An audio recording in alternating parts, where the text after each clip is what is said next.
ഈ സ്റ്റേജിന്റെ നിർമ്മാണത്തിലാണ് അപാകത പറയുന്നത്. അക്കാര്യത്തിൽ തന്നെയാണ് ഇപ്പോൾ പോലീസ് കേസ് എടുക്കുകയും ചെയ്തിരിക്കുന്നത്. അതായത് അശാസ്ത്രീയമായാണ് ഈ സ്റ്റേജ് നിർമ്മിച്ചിരിക്കുന്നത്. ഈ സ്റ്റേജിന്റെ ഒരു നിർമ്മാണം എന്ന് പറയുന്നത് നമുക്കറിയാം, ഈ കലൂർ സ്റ്റേഡിയത്തിന്റെ നേരെ ഈ ഇടതുഭാഗത്തേക്ക് നോക്കി അറിയാം. അതായത് ഇങ്ങനെയുള്ള ഒരു ഭാഗമാണ് എന്റെ ഈ വലതുഭാഗത്തും. പക്ഷേ ആ ഭാഗമാണ് ഇതുപോലെ അടച്ചു കെട്ടിയിട്ട് അതിന്റെ മേലെ ഒരു സ്റ്റേജ് നിർമ്മിച്ചത്. ആ സ്റ്റേജ് നിർമ്മിച്ചപ്പോൾ 2.5 മീറ്റർ മാത്രം വീതിയിൽ നിർമ്മിച്ച ഒരു സ്റ്റേജ് 2 റോ ആയിട്ട് കസേരകൾ ഇട്ടിരിക്കുന്നു. ആ കസേരകളിൽ ആണ് ഉമാ തോമസ് അടക്കമുള്ളവർ ഇരിക്കേണ്ടിയിരുന്നത്.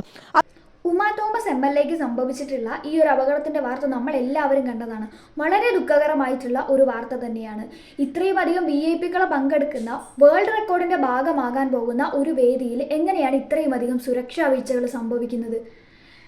അവിടെ അപകടം പറ്റിയ ആളെ ഹോസ്പിറ്റലിലേക്ക് എത്തിക്കാൻ വേണ്ടിയിട്ട് ഒരു സ്ട്രക്ചർ പോലും അവൈലബിൾ അല്ലാത്തത്ര പരിതാപകരമായ സ്ഥിതി. ഈ പരിപാടി സംഘടിപ്പിച്ചിട്ടുള്ളത് മൃദംഗ മിഷണറിയാണ്. ദിവ്യ ഉണ്ണിയെ പോലെ ഒരു പ്രതിഭയെ മുൻനിർത്തിക്കൊണ്ടാണ് ഈ ഒരു പരിപാടി സംഘടിപ്പിച്ചിരിക്കുന്നത്. വേൾഡ് റെക്കോർഡിന്റെ ഭാഗമാകാം എന്ന് പറഞ്ഞുകൊണ്ടാണ് ഈ കുട്ടികളെയൊക്കെ കൺവിൻസ് ചെയ്തിട്ട് ഈ 12,000 കുട്ടികളെ പങ്കെടുപ്പിച്ചുകൊണ്ട് ഈ ഒരു പരിപാടി നടന്നിരിക്കുന്നത്. ഇതിൽ പങ്കെടുത്തിട്ടുള്ള എല്ലാ കുട്ടികളുടെ കയ്യിൽ നിന്നും 5,000-ലേറെ തുക രജിസ്ട്രേഷൻ ഫീസ് എന്ന് പറഞ്ഞും കോസ്റ്റ്യൂമിന്റെ പൈസ എന്നും ഒക്കെ പറഞ്ഞ് കളക്ട് ചെയ്തിട്ടുണ്ട്. ഇത്രയേറെ പൈസ കളക്ട് ചെയ്തുകൊണ്ട് ഇങ്ങനെ ഒരു പരിപാടി നടത്തുമ്പോൾ ഇതിന് VIP-കൾക്കുള്ള ഒരു സുരക്ഷാ സംവിധാനങ്ങൾ പോലും ഇവർക്ക് ഒരുക്കാൻ സാധിച്ചില്ല എന്ന് പറയുമ്പോൾ ഇവരുടെ ഉദ്ദേശം വേൾഡ് റെക്കോർഡ് നേടുക എന്നൊരു ഉദ്ദേശം മാത്രമായിരിക്കില്ല. സാമ്പത്തിക ലാഭം ഉണ്ടാക്കുക. വേൾഡ് റെക്കോർഡ് എന്ന് പറയുന്ന ഒരു ടൈറ്റിലിന്റെ പിന്നിൽ ഇത്രയും അധികം സാമ്പത്തിക ലാഭം ഉണ്ടാക്കുക എന്നത് മാത്രമായിരിക്കണം. കാരണം ഇതിനകത്ത് കയറിയിട്ടുള്ള ഓരോ വ്യക്തികളും എൻട്രി പാസ് എടുത്തുകൊണ്ടാണ് കയറിയിരിക്കുന്നത്. അപ്പോൾ ഇവർ നല്ല രീതിയിൽ ഒരു മോണിറ്ററി ബെനിഫിറ്റ് ഈ ഒരു പരിപാടി സംഘടിപ്പിക്കുന്നതിലൂടെ ഉണ്ടാക്കിയിട്ടുണ്ട് എന്നുള്ളത് വാസ്തവം തന്നെയാണ്.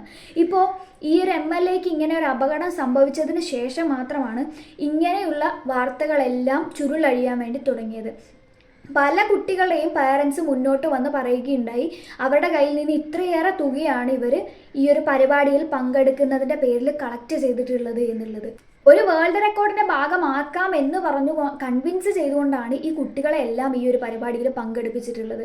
മാത്രമല്ല, നമുക്ക് ഈ ഒരു പരിപാടിയുടെ വീഡിയോ കാണുകയാണെന്നുണ്ടെങ്കിൽ മനസ്സിലാക്കാൻ പറ്റുന്നത് ഈ ഒരു കുട്ടികളെ എല്ലാം ഇത്രയും വലിയൊരു സ്റ്റേഡിയത്തിന്റെ ഏതോ ഒരു മൂലയ്ക്കൽ കൊണ്ട് അടുക്കി നിർത്തിക്കൊണ്ട് അവർ പരസ്പരം ഡാൻസ് കളിക്കുമ്പോൾ കൈയും കാലും അങ്ങോട്ടും ഇങ്ങോട്ടും മുട്ടുന്ന പോലും ഉണ്ട്.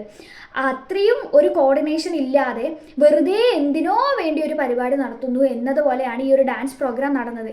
എനിക്ക് ആ വീഡിയോ കണ്ടപ്പോൾ അങ്ങനെയാണ് തോന്നിയത്. കാരണം ആ കുട്ടികളെല്ലാവരും അങ്ങൊരു മൂലക്കിൽ അടങ്ങി നിൽക്കുകയാണ്. ഏറ്റവും കുറഞ്ഞത് ആ കുട്ടികളുടെ പൊസിഷനെങ്കിലും കൃത്യമായിട്ട് ചെയ്യാമായിരുന്നു. ആ കുട്ടികൾക്ക് കയ്യോ കാലോ അനക്കണ്ടേ? ഡാൻസ് അല്ലേ കളിക്കുന്നത്, ഗ്രൂപ്പ് സോങ് ഒന്നും അല്ലല്ലോ പാടുന്നത്. അതെങ്കിലും മനസ്സിലാക്കാമായിരുന്നു. ഇത്രയും വലിയൊരു പരിപാടിയൊക്കെ കണ്ടക്ട് ചെയ്യുമ്പോൾ ഇത്രയും പരിതാപകരമായ സുരക്ഷാ വീഴ്ചകളോടുകൂടി ഇങ്ങനെ നടത്താൻ ആർക്കെങ്കിലും സാധിക്കുമെന്ന് പോലും എനിക്ക് തോന്നുന്നില്ല. ഇതെല്ലാം സാമ്പത്തികമായിട്ടുള്ള ഒരു ഉദ്ദേശം വെച്ചുകൊണ്ട്, ആ സാമ്പത്തികമായിട്ടുള്ള ഒരു നേട്ടം എന്നൊരു ഉദ്ദേശം വെച്ചുകൊണ്ട് മാത്രം നടത്തിയ പരിപാടിയായിട്ടാണ് എനിക്കിത് കണ്ടപ്പോൾ തോന്നിയത്. ഈ ഒരു വാർത്ത കേൾക്കുമ്പോൾ അത് തന്നെയാണ് മനസ്സിലാക്കാൻ പറ്റുന്നത്. അതുപോലെ വേറൊരു ഗ്രൂപ്പ് ഓഫ് ആളുകളാണ് ഇപ്പോൾ ഉമാ തോമസ് MLAക്ക് അപകടം പറ്റിയെന്നൊരു വാർത്ത വന്നതിന് പിന്നാലെ വാർത്തകളുടെയൊക്കെ കമൻറ്റ് ബോക്സിൽ വന്നിരുന്നു തീരെ മനുഷ്യത്വമില്ലാതെ പ്രതികരിക്കുന്ന കുറേ ആളുകൾ.